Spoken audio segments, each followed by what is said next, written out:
은혜와 사랑의 아버지 하나님 감사합니다. 주님 아버지, 어둠 속에서도 주님 우리의 빛 되시는 주님만을 바라보기를 원합니다. 아버지, 많은 것이 혼동스럽고 또 우리의 삶 속에 어렵고 힘든 일이 많을 당할지라도 주님 아버지, 우리의 마음이, 우리의 시야가 주님에서 벗어나지 아니하도록 주여 긍휼히 여겨 주시옵소서. 아버지 하나님, 우리가 연약하여 할 수가 없습니다. 주님 아버지, 우리의 귀는 너무 얇고 우리의 생각은 너무 주님 편접하여 주님 아버지, 여기에 귀가 솔깃 홀리고 저기에 또 홀깃하고, 하나님 아버지, 우리 마음속에 정한 마음을 주시고 주님을 향한 우리의 심령이 뿌리 깊은 나무처럼 주님 아버지, 주님의 곁에서 주님 말씀 안에서 떠나지 아니하도록 주여 긍휼히 여겨 주시옵소서. 아버지, 이 저녁에도 또 주님을 사모하여 나왔습니다. 주님 아버지, 말씀을 전하는 자나 듣는 자가 주의 뜻 가운데 성령의 붙들림 받게 하셔서 이 말씀이 우리의 심령 골수를 쪼개게 하시고, 이 말씀이 우리의 생활이, 생각이, 모든 것이 주님 아버지 앞에 보시기에 아름다운 모습으로 변화되는 놀라운 능력의 말씀으로, 기적의 말씀으로 우리의 가정의 삶의 이 재단에 임하여 주시옵소서. 감사하며 귀하신 예수 그리스도의 이름으로 기도합니다. 아멘. 예, 성경 말씀은 에베소서 5장 15절부터 21절에 있는 말씀 보시겠습니다. 에베소서 5장 15절부터 21절에 있는 말씀입니다. 다 같이 저희가 합독하시겠습니다. 많지 않으니까 다 같이 합독하시도록 하겠습니다. 그런즉 너희가 어떻게 행할지를 자세히 주의하여 지혜 없는 자같이 하지 말고 오직 지혜 있는 자같이 하여 세월을 아끼라. 때가 악하니라. 그러므로 어리석은 자가 되지 말고 오직 주의 뜻이 무엇인가 이해하라. 술 취하지 말라. 이는 방탕한 것이니 오직 성령으로 충만함을 받으라. 시와 찬송과 신령한 노래들로 서로 화답하여 너희의 마음으로 주께 노래하며 찬송하며 범사의 우리 주 예수 그리스도의 이름으로 항상 아버지 하나님께 감사하며 그리스도를 경외함으로 피차 복종하라. 아멘. 오늘은 에베소서 5장에 있는 말씀을 가지고 어떻게 살아야 할까라는 제목으로 여러분들과 말씀을 나누겠습니다. 시간이 참 빨리 지나가죠. 예, 저희가 2년 전에 이사를 왔는데 벌써 2년이 후딱 지났습니다. 2년 전에 이제는 하와이에서 이사를 오니까 자동차 번호판을 바꿔야 됩니다. 그렇잖아요. 그래서 자동차 번호판을 바꾸려고 DMV를 갔는데 그전에는 제가 이 노스캐롤라이나 살 때 보지 못했던 번호판이 새로운 게 하나 나왔습니다. 그전에 제가 살 때는 First in Flight이라고 이렇게 위에 그 나이트 비행 형제가 있는 그게 제일 많았고, 그다음 그 위에 또 First in Freedom이라고 쓰여 있는 게 있었는데, 2년 전에 DMV를 갔더니 초이스가 하나가 더 생겼어요. 그래서 보니까 In God We Trust. 멋있잖아요. 하나님을 신뢰하고 믿는다는데 목사가 당연히 그거 해야 되지 않겠어요? 그래서 그 번호판을 저희가 했습니다. 그랬는데 이 In God We Trust라는 것이 여러분 우리 미국 나라의 모토입니다. 그렇죠? In God We Trust. 그것이 우리가 좋아하는, 여러분들은 별로 안 좋아하실지도 모르지만 돈에도 그게 In God Trust라고 써 있습니다. 그래서 너나 나나 다 좋아하는 돈에도 In God We Trust. 노스캐롤라이나 번호판에도 In God We Trust. 근데 중요한 거는 그 밑에 있는 거예요. 제가 이 번호판 얘기를 하는 거는, 위에는 In God Trust라고 써 있는데 그 밑에 조그만 글씨로 또 뭐가 써 있어요. 번호, In God We Trust가 있고 이제 자동차 번호가 있고, 여러분들 번호 하나도 기억 못 하시죠? 저도 제 차 번호를 기억을 못 합니다. 그러니 그 밑에 또 조그맣게 써 있는 것은 전혀 기억을 못 하실 거예요. 위에는 In God We Trust라고 좀 크게 써 있고, 번호가 크게 써 있고, 그 밑에 조그맣게 위에는 미국 나라의 표, 모토를 써놨고, 그 밑에는 노스캐롤라이나 주의 모토, 표를 써놨습니다. 거기 뭐라고 써 있냐면 영어로 to be rather than to seem 이라고 써 있어요. 한국말로 번역을 하면은 보이는 것보다 본질적인 것. 겉으로 보이는 것, seem 보이는 것보다 to be 본질적인 것이라는 노스캐롤라이나 주의 모토가 거기 하단에 작은 글씨로 표시가 되어 있습니다.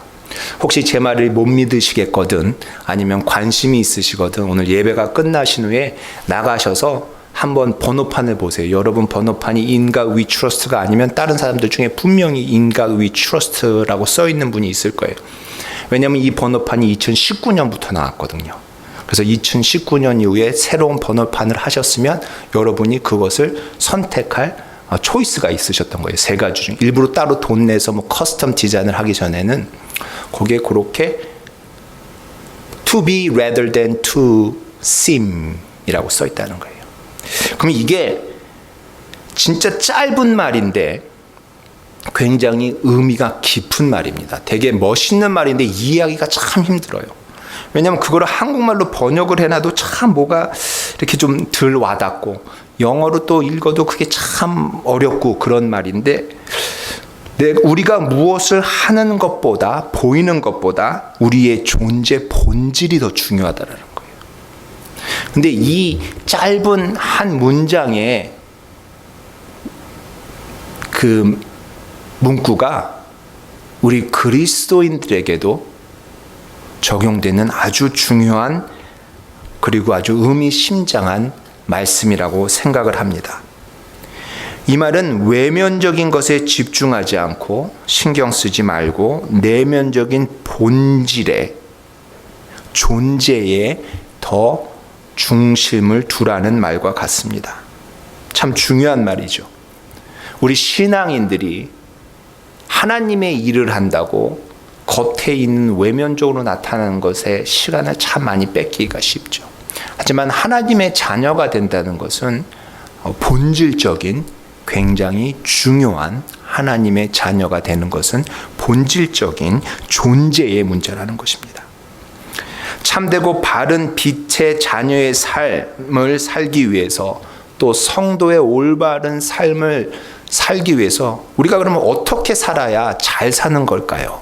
라는 굉장히 실질적인 질문에 대한 대답을, 그것이 이 노스캐롤라이나 주의 모토 표어가 대변을 하여 주고 있습니다. 외면적인 것에 추중하기보다는 바른 것에, 본질에 성도의 삶을 사는 것이 아니라면 사실은 우리는 사탄의 속임수에 넘어가서 회칠한 무덤같이 외식하는 사람으로 진리와 진실이 없는 위선자로 되기가 쉽습니다. 그리고 위선자라면 사실은 빛의 자녀, 오늘 본문 읽지는 않았지만 5장 9절 말씀에 보면은 5장 8절에 보면 너희가 전에는 어둠이었더니 이제는 주 안에서 빛이라, 빛의 자녀들처럼 행하라 라고 나옵니다. 이 빛의 자녀로 행하려면 위선자는 사실 빛의 자녀로 행할 수가 없습니다. 빛이 비치면 모든 것은, 숨겨졌던 것은 다 밝히 보이기 때문입니다. 남들에게 보이려는 것도 먼저 되어서는 아니 되고, 사람들의 이목을 두려워하거나 무서워하거나 아니면 또 사람들을 기쁘게 하려는 사람이 되어서는 안 된다는 것입니다. 그렇다고 해서 빛의 자녀된 성도들이 사람을 무시하거나 사람들에게 무례히 행하지도 않습니다. 빛의 자녀는 다른 사람들을 대항할 때도 주님께서 우리를 사랑하심과 같이 사랑으로 대한다는 것입니다.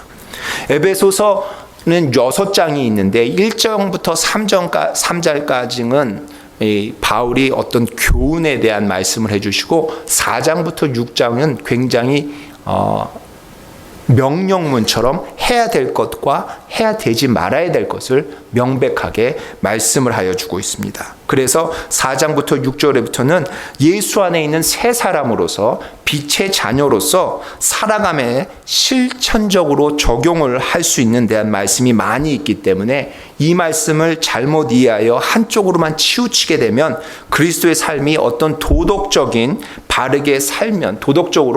바르게 살면 된다라는 어떤 이런 오류를 범할 수도 있습니다. 그리스도인들은 도덕적으로나 모든 면에 바른 생활을 합니다. 하지만 그것을 했다고 해서 그리스도인이 아닌 것입니다.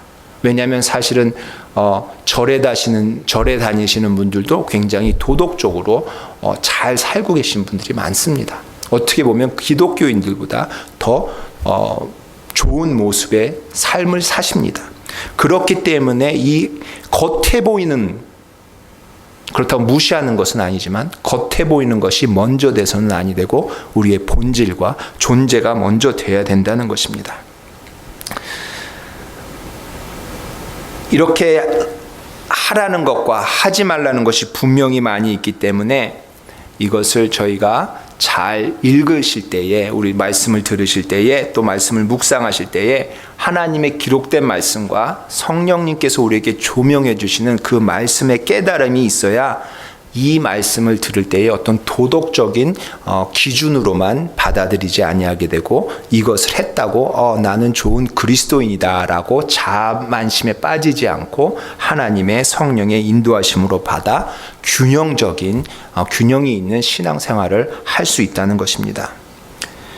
노스캐롤라이나의 주의 표처럼 보이는 것보다는 존재하는 것이 더 중요한 것이 우리 그리스도인입니다.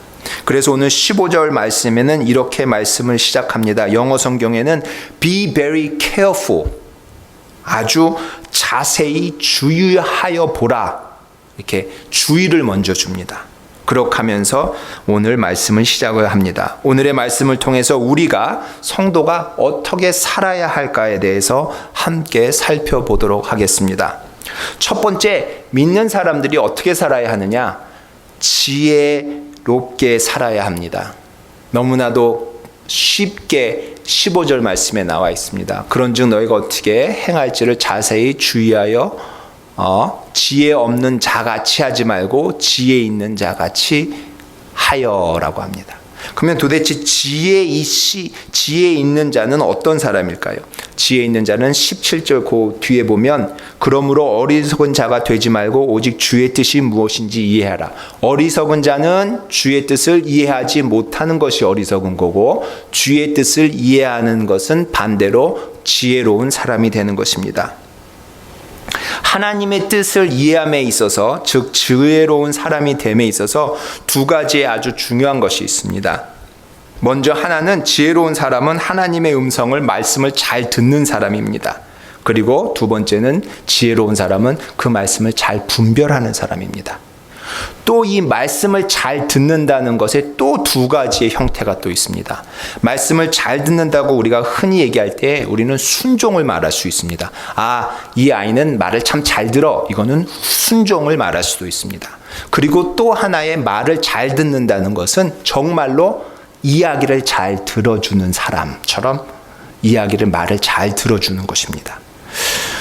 첫 번째, 말을 잘 듣는다라는 순종의 부분에 있어서 대표적으로 말을 잘 안 듣는 부류의 사람들이 있습니다. 여러분도 혹시 누군지 아세요? 대표적으로 말을 잘 안 듣는 부류의 사람들, 자식들입니다. 제가 부모님들을 만나보니까 우리 애들이 말을 참 잘 들어요 라고 말하시는 분보다 우리 애들이 말을 지지리도 안 들어요 라고 하시는 분이 훨씬 많습니다. 한번 부모 세미나를 했는데 한 분이 이런 하소연을 하세요. 우리 아들은 나이가 40이 넘었는데도 말을 죽으라고 안 들어요. 아니, 40 먹은 아들이 엄마 말을 그때도 물론 잘 들어야 되겠지만 그것도 좀 그렇죠. 네. 또 어떤 분은 오셔가지고 자녀 교육 세미나에 오셔가지고 왜 왔냐 했더니 나는 우리 애들이 말을 어떻게 좀 잘 듣게 할 수 있나 배우러 왔다고 합니다. 네. 그만큼 아이들이 말을 잘 안 듣는 부류의 하나에 들어갑니다. 또 두 번째로 말을 잘 안 듣는 부류가 있습니다. 상상이 되십니까? 남편 아내들입니다. 제가 만난 분들 중에 우리 남편이 우리 아내가 말을 참 잘 들어요 라고 말하시는 분보다는 우리 남편이 우리 아내가 말을 죽으라고 안 들어요 라고 하시는 분들이 훨씬 많은 것 같습니다. 고개를 끄덕이시는 분들도 계십니다. 그리고 또 세 번째로 말을 안 듣는 부류가 있는데, 첫 번째, 두 번째 가면 서러워할 만큼 안 듣는 부류가 있습니다. 바로 성도들입니다. 목사 말도 죽으라고 안 듣고요. 다른 사람 말도 죽으라고 안 듣고요. 하나님 말씀도 안 들어요. 순종을 하질 않아요. 좀 우스러운 소리처럼 한 것 같습니다만 지혜로운 자는 말을 잘 듣고 순종을 한다는 것입니다. 또 더 중요한 지혜로운 자는 말을 잘 귀담아 듣습니다. 청중을 합니다. 이야기를 잘 들어줍니다. 여러분들 혹시 주변 사람들 중에 저 사람은, 저 집사님은, 저 권사님은 참 이야기를 잘 들어주셔, 이런 분 계세요? 말 중간에 하면 막 뚝 잘라 먹지 않고 막 건성으로 듣지 않고 진짜 정성껏 귀를 기울여서 무슨 얘기를 하면 다 잘 들어주시는 분. 그런 분들이 옆에 계시면 참 행복합니다. 내가 속상해서 속이 터져서 막 불평을 해도 아무 말씀 없이 잘 들어주시는 분. 상담을 할 때도 보니까 사실 잘했다고 뭐라고 칭찬해 주는 사람들 보고 나서 가서 생각해보면 난 한 말이 아무것도 없어요. 그냥 막 혼자서 막 화가 나고 막 답답해서 하는 얘기를 1시간, 2시간 그냥 I'm sorry 이러고 들었더니 한 말은 아무것도 없는데 너무 좋은 카운슬러라고, 너무 좋은 목사님이라고 가요. 진짜 한 말 없는데. 야고보서 1장 19절에는 사람마다 듣기는 속히 하고 말하기는 더디 하라고 합니다. 그런데 대부분의 사람들은 그 반대로 살아가고 있습니다. 자기 말만 하려 합니다. 도통 남의 말을 귀담아 들으려 하질 않습니다. 자기 PR 시대라 그런지, 자기 경쟁 사회라 그런지 대화의 주도권을 잡고 내가 대화도 이끌어가야 하고, 아는 게 많아서 내가 다른 사람도 가르쳐줘야 하고, 다른 사람의 이야기를 들어만 주고 아무 말을 하지 않으면 마치 무슨 루저처럼, 패배자처럼, 인생의 낙오자처럼 되는 것 같아서 내가 무슨 말을 해야 하는 것 같은 그런 느낌으로 생각을 합니다. 우리 그리스도인들은 참 말을 잘 안 들어줍니다. 남의 말 듣기를 즐겨하지 않습니다. 사람들의 말을 안 들을 뿐만 아니라 주님의 말씀조차도 잘 들으려 하지 않습니다. 그것을 어떻게 알 수 있냐면요, 기도할 때 보면 압니다. 기도하는데 와서 자기 할 말만 하나님한테 다 합니다. 하나님 나 이거 주세요. 하나님 나 저거 주세요. 말하기는 속히 하고 하나님의 말씀과 음성을 듣기는 원치도 않습니다. 마치 전화를 해서 자기 할 말만 다 합니다. 이거 있고요, 저거 있고요. 하나님 아시겠죠? 이러고 하나님은 말씀하시기도 전에 전화 그냥 끊고 그냥 가버려요.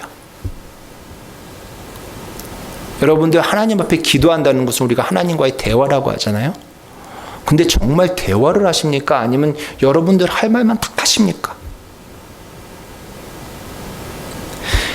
말을 듣기를, 주의 기록된 말씀과 성령님께서 우리에게 조명해 주시는 그 말씀을, 주의 음성을 듣기를 부지런히 속히 열심히 하시는 분이 지혜로운 사람입니다.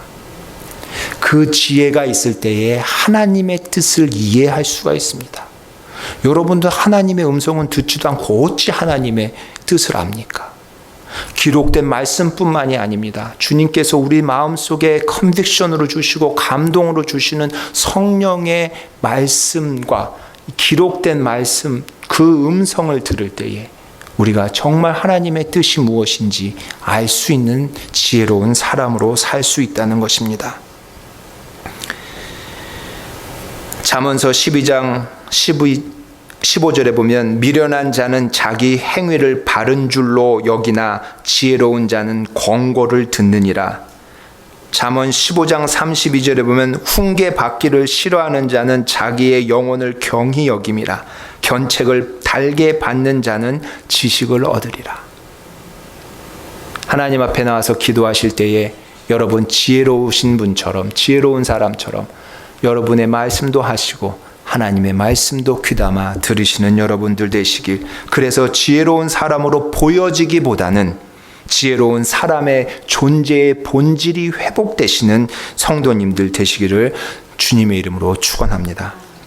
두 번째로 믿는 사람이 빛의 자녀로 살아야 하는 사람이 어떻게 살아야 하느냐? 첫 번째는 지혜롭게 살아야 하며 두 번째는 세월을 아끼며 살아야 합니다. 첫 번째가 be wise라면 두 번째는 be intentional입니다. 어떻게 세월을 아끼고 삽니까? 여기 NIV 성경에 보면 이 세월을 아끼라는 영어 성경을 뭐라고 써놨냐면 making the most of every opportunity라고 나왔어요. 시간이 아니고 opportunity라고 나왔어요. 그리고 여러분들 혹시 성경에 이렇게 밑에 관주 성경 있는 거 보시면 제 성경 밑에 보니까 거기에 헬라어로 기회를 살아라고 써 있어요. 시간을 아끼는데 시간을 아낀다는 말과 기회를 사라는 말은 좀 다른 것 같죠. 이 헬라어의 카이로스라는 의미의 단어는 시간이 맞습니다. 그래서 시간이 주로 많이 쓰입니다. 하지만 또 기회라는 말로도 번역이 돼서 쓰이기도 합니다. 물론 시간이라는 말로 더 많이 쓰지만 기회라는 말이 있기 때문에 여기서 이렇게 기회라고 영어 성경에서 기록을 하고 있습니다. 그리고 여기서 시간을 아끼라라고 해놓은 이 아끼라라는 헬라어의 엑스 아고라조는 아낀다는 게 이렇게 세이빙 하는 의미가 아니라 사오다는 의미입니다. 그래서 기회를 사라고 써 있는 겁니다. 기회를 사다, 펄처싱 하는 거예요. 그러면 도대체 시간을 아끼는 것이 아니고 기회를 산다라면 그것은 무슨 말씀입니까? 이것을 더 정확히 말하자면 기회를 사라는 것은 대가를 주고 찾아온다는 것입니다. 그래서 값을 치르고 자유롭게 한다. 그래서 속량이라는 말이 표현됩니다. 갈라디아서 3장 13절에는 이 똑같은 단어를 속량하다라고 번역을 합니다. 예수님께서 우리를 죄값을 치르시고 저희를 자유케 하셔서 속량하셨다고 하죠. 기회를 사라는 거예요. 기회를 값을 지고 시간을 사서 그 시간을 자유롭게 해서 내 시간으로 만들어서 하나님과 나의 시간이 되게 하라는 겁니다. 시간을 사고 기회를 산다는 게 어떻게 살 수 있을까요? 우리는 다 같이 하루에 24시간을 삽니다. 시간을 산다고 해서 시간을 아낀다고 해서 24시간인 하루가 26시간이 되지 않습니다. 그리고 시간을 아낀다고 해서 시간을 뭐 까먹었다고 해서 24시간인 시간이 22시간으로 되지 않습니다. 시간을 아낀다는 것이 be intentional, 의도적이고 목적 중심으로 시간을 사용하는 것입니다. 우리가 시간을 waste했다, 시간을 그냥 다 까먹었다, 시간을 뭐라 그러죠? 낭비해버렸다 할 때 왜 그런 말을 합니까? 그 시간이 값어치가 없었고 그 시간에 남는 것이 없었기 때문에 우리는 시간을 낭비했다고 합니다. 그러면 여러분들이 낭비하지 않는 시간, 이 시간은 분명히 의도적으로 intentionally 준비되고 계획되고 한 시간들입니다. 그냥 세월에 끌려 그냥 세월아 마을아 그냥 이렇게 세월 가는지도 못하고 이렇게 끌려가는 게 아니라 의도적으로 목적을 가지고 시간을 사용을 한다는 겁니다. 여기 보면 세월을 아끼라, 그리고 뭐라고 나옵니까? 때가 악하니라. 그렇죠? 이 기회를 사는 게 중요한 이유가 때가 악하기 때문입니다. 여러분들 이 때가 악하다고 쓴 에베소서 1장의 1세기의 말씀, 2000년 전에 또 세월이 때가 악했습니다. 2000년 동안 우리가 사는 인간 사회는 계속 악했습니다. 우리가 오늘을 사는 이 시간이 세대가 악합니까? 아닙니까? 악하다라고 얘기하죠. 그렇죠? 이 악한 시대에 기회를 사라는 것은 이 악하고 무서운 시간에 무서워. 나 나가서 저기 악한 거와 같이 어울리지 않고 나 혼자 순결하고 성결하게 살아야 돼. 하나님을 믿는 사람으로서. 그래서 숨어서 두려움에 사는 것이 아닙니다. 악함이 있고 그렇게 더러운 곳에 기회를 살아. 기회가 있다는 겁니다. 무슨 기회요? 하나님의 빛을 비출 수 있는 기회. 그리스도인이 무섭다고 숨어 있는 것이 아니라 그 악한 곳에 가서 주의 영광의 빛, 주의 사랑의 빛, 그렇게 힘든 곳에 주의 소망의 빛을 비추기 위해서 기회를 사는데 대가를 지불하고 사는 겁니다. 여러분들 뉴스를 들으셔서 아시는 분들도 계시겠지만 며칠 전, 지난 토요일입니다. 5월 14일 날 버펄로에서 총기 사건 나신 거 들어보셨습니까? 18살짜리 아이가요, 총을 가지고 몇 달 동안 준비를 해서 슈퍼마켓에 사람이 가장 많이 붐빈다는 토요일 날 오후 2시에 가서 총으로 난사를 해서 10명이 죽고 3명이 다쳤습니다. 뭐 여태까지 미국에서 총기 사건이 많이 나서 그런가 보다 할 수도 있겠는데, 이게 더 악한 게 뭔지 아세요? 얘가 18살짜리가 계획도 많이 했지만 그 총을 들고 가서 쏘는 그날 이 모자 헬멧도 쓰고 방탄조끼 같은 것도 있고 여기다가 카메라를 달았어요. 그리고 자기가 그거 총을 쏘는 그 현장을 비공개 웹사이트에 라이브 스트림으로 생방송으로 촬영을 하면서 자랑하듯이 보라는 듯이 그렇게 했어요. 18살짜리가. 이 악한 시대. 그렇죠. 죽이는 것도 악한데 그것을 함에 있어서 그거를 카메라를 달아서 인터넷에 띄워서 그 30분 전엔 사람들한테 거기 와서 보라고 인비테이션을 보내고, 이런 악한 일이 일어났어요. 여러분들 잘 아시는 것처럼 우크라이나에서는 민간인이 3,000명이 넘게 죽었어요. 어린아이들도 수백 명이 포함돼서. 이런 악한 시대에, 진짜 순수 악이라고 말할 수 있는 이런 시대에, 많은 일이 일어나는 이 시대에 꼭 멀리만 가서 보지 않아도 우리가 악한 일이 일어나는 것을 우리 주변에서도 볼 수 있죠. 질병에 시달리고 몸이 아프고 환난과 고난을 당하게 되고, 어둠의 세력으로 인하여 성도가 핍박을 받고, 이런 모든 것들 속에, 이 어려움에, 이런 위기에 세월을 아끼는 것이 그냥 하나님 열심히 믿고 내가 성경 열심히 보는 것뿐만이 아니라 이 기회를 사서 그 위기와 어려움이 있는 곳에 주의 빛된 자녀로 그 빛을, 위로의 빛을, 그들에게도 소망이 있다는 소망의 빛을 전하는 것이 세월을 아끼는 말입니다. 그저 내 시간만 열심히 들여서 하나님의 일을 열심히 하라는 의미도 있으나, 기회를 사서 그 세월을 아껴서 이 악한 시대에 그 기회를 놓치지 말고 숨어 살지 말고 주의 빛된 자녀로 그 어려움을 빛으로 바꾸는, 그 눈물을 찬양으로 바꾸는, 그 절망을 소망으로 바꾸는 빛의 직분을 감당하는 빛의 자녀로 살라는 것입니다. 보여지려 함이 아닙니다. 남들한테 우리가 이런 걸 한다고 보여지는 것이 아니라 우리의 삶 자체가 하나님의 열정과 하나님의 손과 발이 되어 어둠이 있는 곳에 사랑을, 힘든 곳에 소망을 전하는 세월을 아끼고 사는 여러분들과 이 제단의 삶이 되시기를 축원합니다. 마지막 세 번째로 우리가 어떻게 살아야 할까요? 여기 18절에 보면 술 취하지 말라 이는 방탕한 것이니 오직 성령으로 충만함을 받으라. 마지막 세 번째는, 첫 번째는 be wise, 두 번째는 be intentional, 세 번째는 be filled with the Holy Spirit. 성령으로 충만하게 살아가는 것. 지혜롭게 살고 의도적으로 시간을 아껴 살고 그 다음에 성령의 충만함으로 살아야 한다는 것입니다. 지혜롭기 때문에 사실 세월을 아껴서 살 수 있는 것입니다.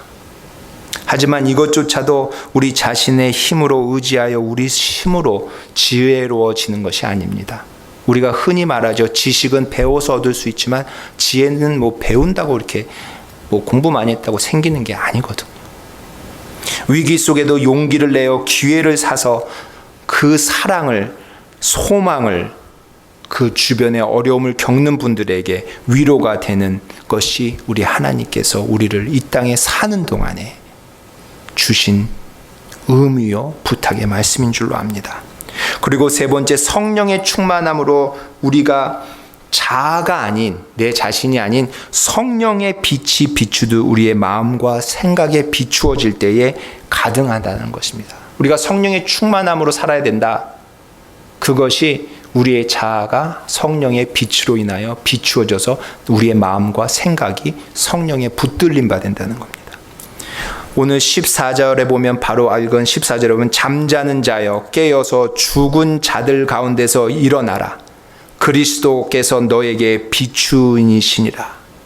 예수 그리스도의 빛이 우리에게 비춰주십니다. 13절 그 전에 보면 책망받는 모든 것은 과거는 물론이요 앞으로 오는 미래의 모든 것들도 빛으로 말미암아 드러난다는 것입니다. 이 성령의 빛이 예수의 빛이 비추는 곳마다 성령의 충만함으로 나타나는 것입니다. 성령의 지배를 받는다는 것이 이 빛이 비춰질 때 밝히 보이듯이 우리의 마음과 생각이 삶이 성령의 충만함으로 우리의 본질이 우리의 존재가 그 성령의 충만함을 누리고 산다는 것입니다. 여러분, 내가 날 조정하고 움직이는 것이 아니라 성령님이 날 조정하고 움직인다는 거예요. 컨트롤을 한다는 거예요. 그래서 오늘 18절 말씀에 보면 뭐라고 합니까? 성령의 충만함을 받으라 하기 전에 나온 말씀이 술 취하지 말라 이는 방탕한 것이라 하면서 성령의 충만을 받으라 합니다. 그래서 이 술 취하는 것과 성령의 충만은 깊은 관계가 있습니다. 제가 과거를 묻지 않겠으니 여러분들 너무 긴장하지 않으셔도 됩니다. 과거에 내가 술을 마셔서 취해 보신 분들이 있으실 줄로 압니다. 만약에 그런 경험이 없으시면 혹시 옆에서 취해진 분들을 보신 분들도 있을 것입니다. 또 그도 아니면 텔레비나 영화에서 술 취해서 난동을 부리는 분들을 보신 것도 있으실 겁니다. 아니면 그도 저도 다 아니고 나는 술을 안 마시기 때문에 술 취하지 말라 이는 방탕한 것이니 나랑은 전혀 상관이 없다라고 들으시면 아니 됩니다. 여기서 말하는 것은 꼭 술에 취해 있다라는 것만을 말씀하고 있는 것이 아니기 때문입니다. 여러분들 꼭 사람이 술에만 취하지 않습니다. 여러분들 돈에 취한 사람 보셨습니까? 일, 직장에 취한 사람 보셨습니까? 쾌락과 욕망에 취한 사람 보셨습니까? 여러 가지 모양으로 아니면 자기의 취미 활동, 운동이든지 무슨 여가 활동이든지 거기에 취해서 이 사는 모든 것이 꼭 술에 취한 것이 아니라 삶에서 성령의 충만함 대신 다른 것에 취해 사는 것이 방탕하다는 것입니다. 그 중에 술에 취한 것으로 여기서 말씀을 하고 있습니다. 그럼 술에 취한 사람의 두 가지 형태가 있습니다. 아니, 두 가지 형태가 아니라 술에 취한 사람의 어떤 나타나는 특징이 있습니다. 옛날에 마셔보신 분들은 아실 거고요. 모르신 분들은 텔레비에서 보셨을 거예요. 술을 취하면 일단 모든 감각이 둔해지죠. 그래서 아픔을 모릅니다. 이렇게 술 취하고 나면 다치기도 잘하고 근데 아픈 것도 몰라요. 육체적으로 알코올이 들어가서 모든 근육을 완화시키기 때문에 아픔을 몰라서 그 다음 또 정신적으로도 그런 것이 모든 것이 둔해지기 때문에 아픔을 모르다 보니까 마음이 아픈 것도 모르고 이러다 보니까 담대해져요, 사람이. 그래서 술을 먹으면 위험한 행동을 합니다. 왜냐하면 아프지 않고 하나도 다칠 것 같지 않거든요. 차에 뛰어들어도 안 죽을 것 같아. 그러니까 술 취하면 맹전신에 못하는데 술에 취하면 아픔과 고통이 없기 때문에 담대해져요. 그래서 막 이것도 할 수 있고 저것도 할 수 있어요. 그와 똑같이 마찬가지로 성령에 취한 사람은 담대해져요. 그래서 그전에는 주의 말씀을 전하기도 복음을 전도하기도 이게 좀 어려운 사람한테 말도 제대로 못하겠는데 담대해져서 주의 복음도 담대히 전할 수 있습니다. 성령에 취한 사람, 술에 취한 사람과 약간 흡사합니다. 두 번째로 또 술에 취한 특징 중에 하나는 온전히 생각을 잘 하지 못합니다. 횡성을 수설을 합니다. 혀도 이렇게 풀리고 생각도 이렇게 제대로 온전하지 않고. 그 말은 무엇이냐면 자신이 자기를 컨트롤할 능력이 상실된 거예요. 그래서 술에 취해서 그냥 막 하는 거예요. 그래서 이런 말 들어보셨는지 모르겠어요. 처음엔 사람이 술을 먹는데요. 그리고는 술이 술을 먹고 나중엔 술이 사람을 먹는데요. 만약에 이걸 성령으로 바꿔 얘기하면 처음엔 우리가 성령을 사모하다가 나중엔 성령님이 성령을 사모하다가 성령님이 사람을 그냥 잡아먹는 데까지 가버리면 이거 할렐루야. 애들 말대로 대박 난 거예요. 그러면. 그렇죠? 그 단계까지 가면. 근데 술을 한두 잔 먹으면 사실 기분이 좋고 정서적으로 아무 문제가 없습니다. 성령을 한두 잔 마시고 조금 취해 있으면 별로 기적이 안 일어납니다. 왜냐하면 아직 덜 취했거든요. 근데 성령에 완전히 취하면 용기도 생기고 담대함도 생기고 자기의 조절 컨트롤 능력이 없어지기 때문에 이게 진짜 애들 말대로 대박이 나는 거예요. 여러분도 취중 진담 뭐 이런 말도 들어보시죠. 취중에 일어나는 것은 내가 컨트롤 못하는 거예요. 여러분 왜 음주운전이 위험합니까? 음주운전을 우리가 드링킹 드라이브라고 하죠. 그것도 사실 법적 용어로는 DUI 아니면 DWI라고 합니다. 그래서 경찰이 딱지를 띄면 DUI를 먹었다. 그러니까 Driving Under Influence예요. 아니면 DWI는 Driving While Impaired. 그러니까 손상된 장애인 상태에서 드라이빙을 했다든지 아니면 드라이빙 언더 더 인플루언스니까 어떤 거에 영향을 받아서 운전을 했다는 거예요. 자기가 운전을 한 게 아니고 어떤 것에 영향을 받아서 운전을 한 거예요. 근데 술 먹고 운전을 하면 위험한 게 내가 나를 조절을 못하니까 거리 감각도 떨어지고 손발 조정 능력이 떨어지기 때문에 이기도 가고 저기도 가고 갖다 받기도 하고 이러는 거예요. 성령에 취하면 내가 나를 조정하는 것이 아니라 under influence인데 술, 알코올의 인플루언스가 아니라 성령님의 영향력에 붙잡혀서 묶여서 되기 때문에 이게 대박 나는 거예요. 우리가 성령에 충만하게 산다라는 것이 조금 비유가 좀 세속적인 것 같고 좀 이상한 것 같지만 술에 취한 거와 맞다라는 겁니다. 성령의 충만보다는 우리 마음속에 어쩌면 성령에 취한다는 게 더 맞는 말일 수도 있습니다. 성령에 취해야 그것도 그냥 조금 말고 왕창 취해야 기적이 일어나고 하나님의 역사가 일어납니다. 여러분들이 저와 여러분들이 이 제단이 정말 지혜롭게도 살아야 되고 이 악한 때에 세월을 아끼며 기회를 하나님의 빛을 비출 기회를 찾아서 수동적으로 아니고 능동적으로 찾아서 살아야 하지만 더 중요한 것은 진짜 성령에 취해서 살아야 합니다. 내가 나를 조절하는 것이 아니요 내 생각대로 사는 것이 아니요 내 모든 육신의 신체적인 것이나 정신적인 거나 모든 것이 under the 성령의 인플루언스에 성령의 영향력에 붙잡혀 묶여서 사는 것이 바로 성령에 취하여 사는 것입니다. 이렇게 보여지는 어떤 외형적인 것이 아니라 그리스도인의 모습으로 삶 속에 우리의 본질과 우리의 존재, 빛된 자녀의 존재로서 살아갈 때에 19절부터 21절의 말씀이 성도 간에 일어납니다. 시와 찬송과 신령한 노래들로 서로 화답하며 너희의 마음으로 주께 노래하며 찬송하며 범사의 우리 주 예수 그리스도의 이름으로 항상 아버지께 감사하며 그리스도를 경외함으로 피차 서로에게 복종합니다. 얼마나 아름답습니까? 성도들 간에 서로 피차 시와 찬송과 신령한 노래로 화답하고 하나님께 감사하고 영광 돌리고 진짜 천국과 같은 모습이 아니겠습니까? 지혜로운 사람으로서 세월을 아끼며 성령에 취하여 사는 저와 여러분이 될 때 이 아름다운 모습이 천국 예행 연습 같은 삶이 이 땅, 이 페이빌, 이 새 생명 재단에서 일어날 줄로 믿습니다.